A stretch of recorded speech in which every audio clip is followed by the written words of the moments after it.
acne is an epidemic skin disease of industrialized countries, reaching prevalence rates of over 85% of teenagers. In the U.S., acne nowadays persists even after adolescence into the third decade of life in nearly half of men and women. But it's considered a disease of Western civilization, meaning in some places, like Okinawa, it was rare or even non-existent. In this regard, most common acne is not some physiological phenomenon of puberty, but may represent a visible risk indicator pointing to aberrant nutrient signaling promoting chronic epidemic diseases of civilization. This is what they mean. The dairy, junk foods, meat, and egg proteins in Western diets all conspire to raise the activity of the enzyme TOR, contributing to acne and obesity. So using diet to suppress TOR may not only improve acne, but may prevent the march to more serious chronic TOR-driven diseases of civilization. So the excessive TOR stimulation induced by the standard American diet may first just manifest as premature puberty and acne, but then may contribute to obesity and diabetes, cancer, and Alzheimer's. A lot of this is relatively new. Until recently, for example, only a weak association has been accepted for the role of milk and dairy products in acne formation, but there is now substantial evidence supporting the effects of milk and dairy products as enhancers of acne aggravation.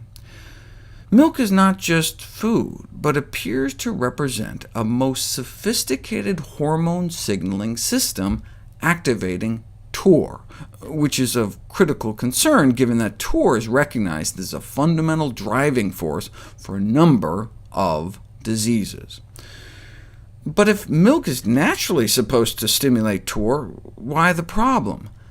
Because we're drinking milk from the wrong species. Cow's milk is designed for calves.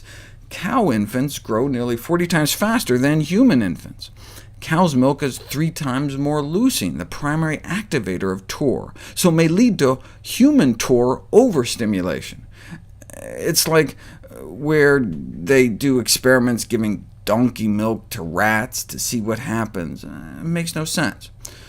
And of course, milk is for babies. Continued consumption of any kind of milk after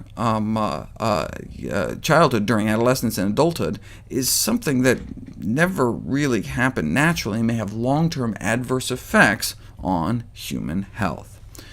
In this regard, it's kind of frightening to realize that more than 85% of teens in Western countries exhibit acne.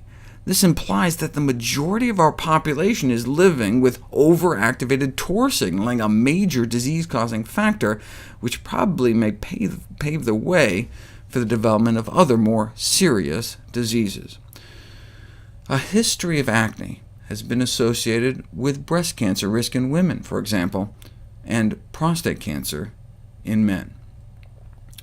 So, early dietary counseling of teenage acne patients is thus a great opportunity for dermatology, which will not only help to improve acne, but may reduce the long-term adverse effects of Western diet on more serious TOR-driven diseases.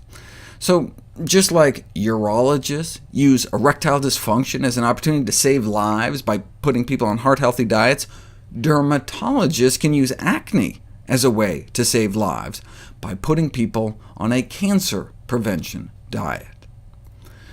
So, how do you turn acne on and off via dietary manipulation of TOR?